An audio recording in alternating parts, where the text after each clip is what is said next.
In this tutorial, we're going to go over setting up your editor. Setting up the editor the way it moves, the way you want to move, is very important in the editing process so that you are efficient. The first thing we want to do is get into our preferences in the editor. So you're going to open up a job in the editor, and then you're going to go, you can go Tools, and then Preferences, or you can hit Control M as in Mary, and that will bring up the Preferences window as well. And as we go over to the Edit tab, most people use the non-breaking dash instead of a hyphen. You can ask the editor, or tell the editor you want to move by character, or you want to move by word. In this case, somebody's got it set for move by character, and if you look down at the taskbar down at the bottom, on the status bar you'll see CHR, meaning character. Now if I select move by word, and then click on OK, then that's going to change over to word. So now if I hit my right arrow key, I'm moving by word. Let's say I want to move, but I want to move by character. I don't want to have to go through preferences to get to the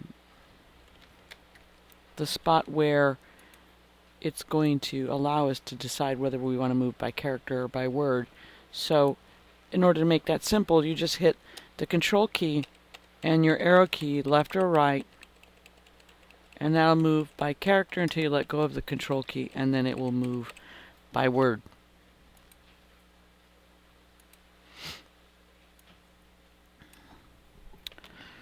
Now you have an insert mode and an overwrite mode that you can use. If you look down here again on our status bar, you'll see INS. That means we're in insert mode. Kind of better to be in insert mode than overwrite mode. Here's insert mode, and it's inserting it, so it's moving everybody over. When I turn that off, and I can do that by hitting the insert button on the computer, and if you look down here, you'll see that it's now set to OVR, or overwrite. And if I start writing, it's going to overwrite what is there. A little bit more dangerous, I guess, than insert.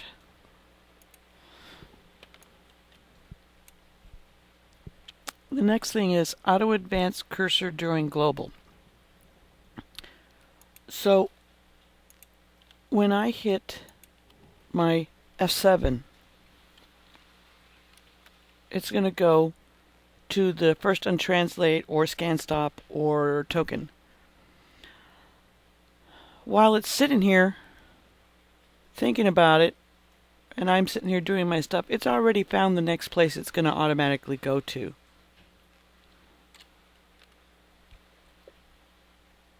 And I like the way that's spelled, so I'm going to say let's put that in the job dictionary. And you see it's already moved on to the next global and does what it needs to do. If the next thing was a conflict, then it would bring you the conflict menu. If the next thing was a database token, it would bring up the database token menu. So it just helps you to move fast through untranslates. Pass through the document, I should say. Auto playback during global. So if you have this checked, when you do a global, or the global window comes up, it's going to play back it's going to start about 5 seconds before your cursor and play the audio. Auto punctuation. The cool thing about auto punctuation is I'm going to put my cursor right here, and if I hit the period, it's automatically going to put 2 spaces and upcap the next word.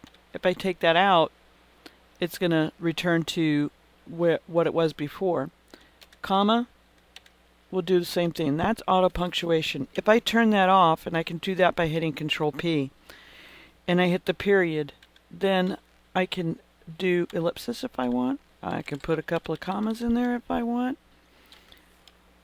And if I hit Control P and hit my commas, they're all going to start going away because auto punctuation is taking control there. And again, down on our status bar, you will see PNC. Okay, so back to our preferences. Automatic pagination. Keep this checked. It's so that whenever you do a save, and it does it in a timed fashion, it will make sure that your left and right margins are correctly set. Nothing's going skewed. Nothing is doing its own thing. In some cases, if you don't have auto pagination checked, then if you bring in an include, all of a sudden it's one character per line, and that can be very disconcerting. So keep the auto pagination on. Use the escape key to exit or close the editor. So the escape key is kind of nice because I don't have to go up and click on the X in the top right corner. I don't have to go hit the close button or file and exit. All I have to do is hit my escape button, and it comes up and says, hey, are you sure we know you want to close, do you want to save it? And you'll have the choice of saying yes, no, or cancel.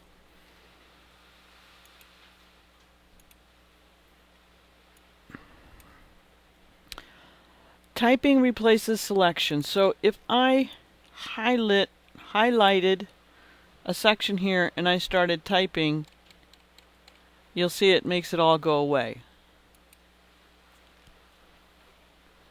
All right, so now we're going to go back. So that's kind of cool, but be careful. Don't highlight something for something else and accidentally hit a key and wipe it out. That's the only thing I would be cognizant of. All right, use Shift key to indicate proper noun. So the reason that that's in place is so that if I type in somebody's name and I'd use Shift J for Jones, then if punctuation comes along in front of Jones and somebody hits a period or a question mark, the upcap can't be changed because we've marked it with the Shift key and says this is a proper noun, and don't change it, leave it alone. So that's like a protection. Okay, enable tracking using color. This is kind of cool. This is kind of cool because it allows the court reporter to track what the scopist is doing or track what they're doing if they want to know where they've made changes. So I can type something in here and it will be in red. This is also used for CasePad if you're doing CasePad local. You need to have that on so that when you want to come back and click on File and synchronize with clients, it's going to be using the color as the indicator that that's where the change, the update needs to take place over on CasePad local. Enable USB foot pedal for audio playback. You check it, make sure you've got your foot pedal in, and then exit out of Winner and come back in because it needs to load the driver for that, and you'll be able to use that foot pedal. Scan to the color of untranslate. This would be for captioning people, because you can in Winner turn off the brackets or the parentheses that go around untranslates so that it's not distracting to the cart people that are using it. Okay, merge to first paragraph style. What this means is this is an answer. Let me close this here. This is an answer paragraph style, and this is a question paragraph style. So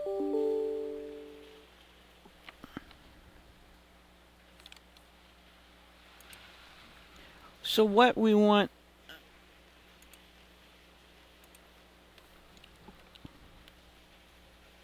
So what happens is, if we don't have it checked, I believe it's merge to the previous, so this will, the answer should become a question. And that's what it did. So the paragraph style changed if I wanted to delete this. Now, if I have it checked, then the question wouldn't become a question, it would become an answer. So that's the paragraph style. Page up or down moves by screen. Because there's so many different screen sizes out there. If you're on a laptop, you might want to go 80%, and that's how far, whenever you do page down, how far you want this to scroll. If you want, anytime I hit the page down button, I want it to go a whole page, then you may have to fiddle with this to get this right where you want it. Centerline editing. Now, centerline editing is an old thought, school of thought. This is definitely for people that use their keyboard more than their mouse. So the mouse can get a little funky in here with this and move you really fast up and down. So what this is it keeps the page, the cursor in the middle of the page. So everything from the cursor is moving up around it.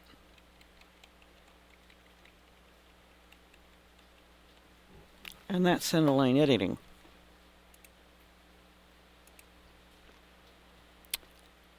Autocomplete. The autocomplete table are little mnemonics or keywords that you can put in here that you want. Let's say they say it a lot. Maybe it's something that you miss a lot or consistently, or something that's just happening a lot in this particular job. You can come here and add your keyword.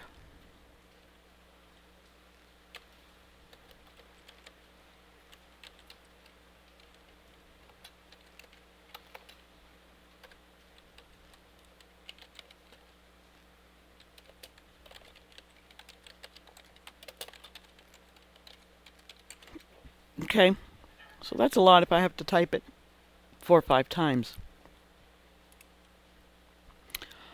I've got that in there, so now what I can do is I can do ATT, oops, sorry, I put my caps lock on, and hit the spacebar key, and then it will put my phrase in for me. And that is autocomplete. Okay, so here's your view. You can have different things come up during the view. Now, view page layout, that means you want it to look like what a piece of paper would look like. And you'll see the gray over here and the gray over here and what our piece of paper looks like. You can show paragraph marks, and with space, show the space symbol with the paragraph marks. That's this guy right here. And that might be a bit much for everyone to look at. I think probably tech support looks at that more than anybody. But whatever. You can always turn those on or off.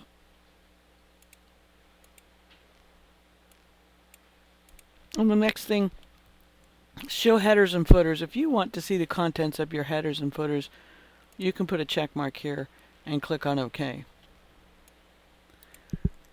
Here is show ruler. I have the ruler up. I like looking at it. Some people might be a distraction, so totally up to you. And here we have show steno at startup. So when I open up the editor and open up my job for the first time, whatever, your steno note should come up and should stay up. So now we've got cursor width. You can make these, the cursor wider if you want. Just be careful you make it, see I got that centerline editing,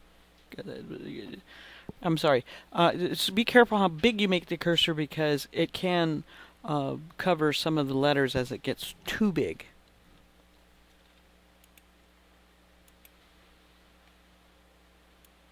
All right, let's go to our save options now. Something that's important to note that if you get a Windows update, I suggest that everybody come in here and make sure that the update does not uncheck your save options. So you want to make sure your make backup copy is checked. That is the BU file. And that autosave is checked. Save every 3 minutes. I would set that as my minimum. I wouldn't go lower than that. And that is the SAV file. And now we'll go to the keyboard macros tab. And this is where we have the playback keys. And that's exactly what they do. So if you look at Alt-1, it puts in a period.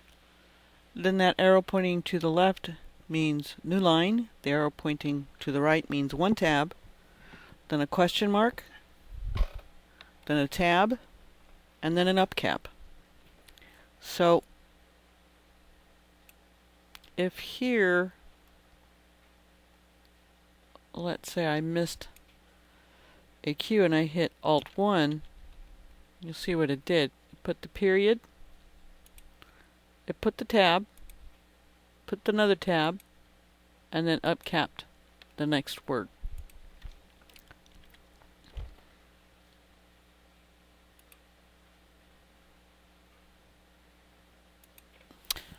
So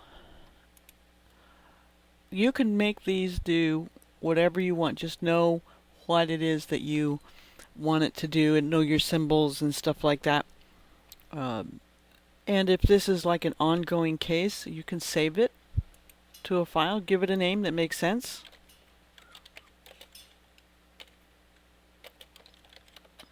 Okay, and then if you come back to this case and you go, oh, hey, I remember I set these up already, I don't have to do it again, then you just find your file and select it, and you'll see how different these are. Okay. This is not the only thing that you can do with these keyboard or these playback keys. Let's say I'm going to global this in, so I'm hitting F8, right? I can put my cursor here and hit Alt-2 for my answer, so I don't have to type this in. I don't have to know any of this stuff. All I have to do is put it in one time on my playback keys, save it, and then when I global it, it will do exactly as I told it to do. So that's kind of a nice little handy dandy tool. And then here's spelling. Now, the auto spell, what that does, if you look over here where it says Mrs. Jones, you see the red underline, that means it considers this a misspelling. You're going to use the new spell checker. You can tell it to ignore words containing numbers. And if I were you, I would use the expanded dictionary. The standard dictionary is just a standard dictionary, whereas the expanded dictionary contains technical and legal terms in it. And medical terms, sorry. So that's a better all-around dictionary to use. Okay, and that is setting up preferences for your editor. Thanks for watching, and I'll see you in my next video.